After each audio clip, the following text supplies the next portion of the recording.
So much motherfucking design on right now. Bring it down, make it clap. I got 3 old thoughts, new guap, wear that damn bitches on my line, and you know they come straight. Hold up, what it not, 45, scope it cash like whoa. How you fucking with these hoes out?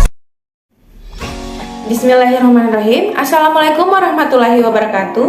Kami dari kelompok 10 ingin mempresentasikan makalah kami yang berjudul Kode Etik Profesi Akuntan. Kelompok kami terdiri dari 2 orang, yaitu Alifa Nursari, saya sendiri, dan teman saya yang bernama Agustina. Dan tak lupa kami haturkan banyak terima kasih kepada dosen pengampu mata kuliah Etika Profesi dan Corporate, yaitu Bapak Daiman Limbong, SAK, MM, dan kepada teman-teman sekalian yang menonton video ini. Semoga video ini bermanfaat bagi kita semua.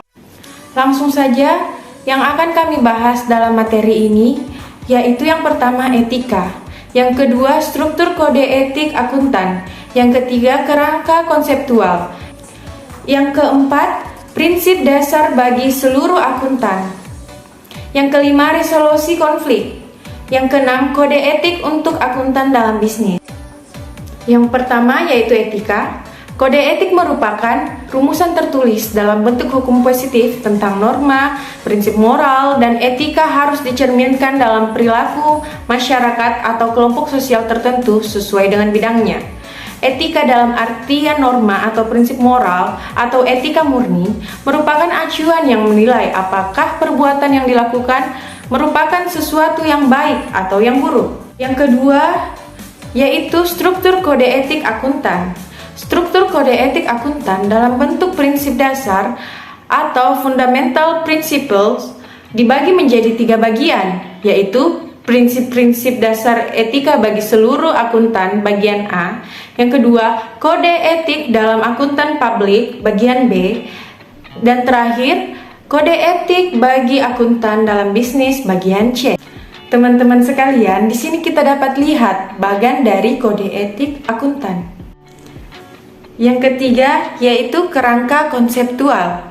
Kerangka konseptual menggunakan ancaman atau threat untuk menilai apakah situasi atau hubungan akan berpotensi melanggar kode etik. Ancaman adalah resiko yang berpotensi menimbulkan kerugian bagi akuntan profesional.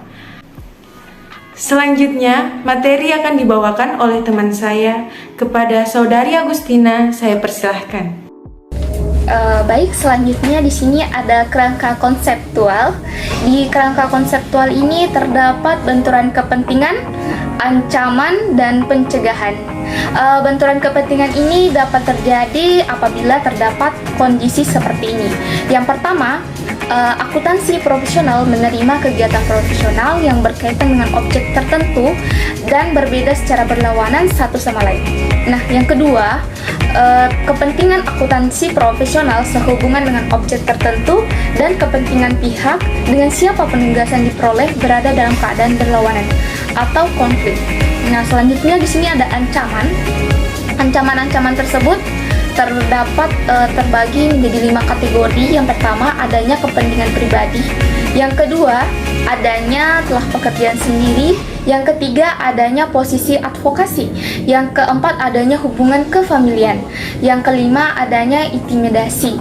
Selanjutnya di sini ada pencegahan. Tindakan pencegahan ini terdapat ancaman yang dikelompokkan menjadi 2. Yang pertama, pencegahan yang diciptakan oleh profesi, legalisasi, dan regulasi. Yang kedua, pencegahan yang diciptakan oleh lingkungan kerja. Di sini ada kerangka konseptual dalam menangani masalah etika. Disajikan pada bagian ini. Ini menjelaskan tentang kerangka pola berpikir dalam mengatasi masalah etika. Ikuti oleh situasi atau kondisi dan prinsip dasar etika. Nah, setelah adanya situasi atau kondisi dan prinsip dasar etika, maka akan dilakukan ancaman-ancaman. Setelah dilakukan ancaman-ancaman, itu akan diidentifikasi dan dievaluasi apakah sangat signifikan ataukah tidak signifikan. Jika tidak signifikan, maka akan menerima atau meneruskan hubungan atau kegiatan. Jika sangat signifikan, bersedia menghilangkan ancaman. Jika bersedia menghilangkan ancaman, maka ia siap menerima meneruskan hubungan atau kegiatan. Jika tidak, maka akan menolak mundur dari hubungan atau kegiatan. Nah, setelah dilihat dari signifikannya, ada langkah pencegahan. Jika ada langkah pencegahan, maka siap menghilangkan ancaman. Jika siap, maka akan menerima atau meneruskan hubungan atau kegiatan. Jika tidak siap, maka menurunkan ke tingkat dapat diterima. Jika ya, maka menerima atau meneruskan hubungan atau kegiatan. Jika tidak, akan menolak mundur dari hubungan atau kegiatan. Selanjutnya, di sini ada prinsip dasar bagi seluruh akuntan. Terdapat 6 bagian. Yang pertama ada integritas, objektivitas, kerahasiaan. Yang keempat ada kompetensi profesional. Yang kelima ada kesamaan. Yang keenam ada perilaku profesional. Di sini ada resolusi konflik. Dalam penerapan kode etik, seorang akuntansi profesional mungkin berbeda pendapat dengan akuntan lain, dengan kantor akuntan perusahaan tempat dia bekerja. Langkah-langkah resolusi perlu diikuti. Yang pertama ada perumusan masalah. Yang kedua, konsultasi dengan pihak yang tepat dalam kantor perusahaan. Yang ketiga, mengkonsultasi dengan pihak yang bertanggung jawab.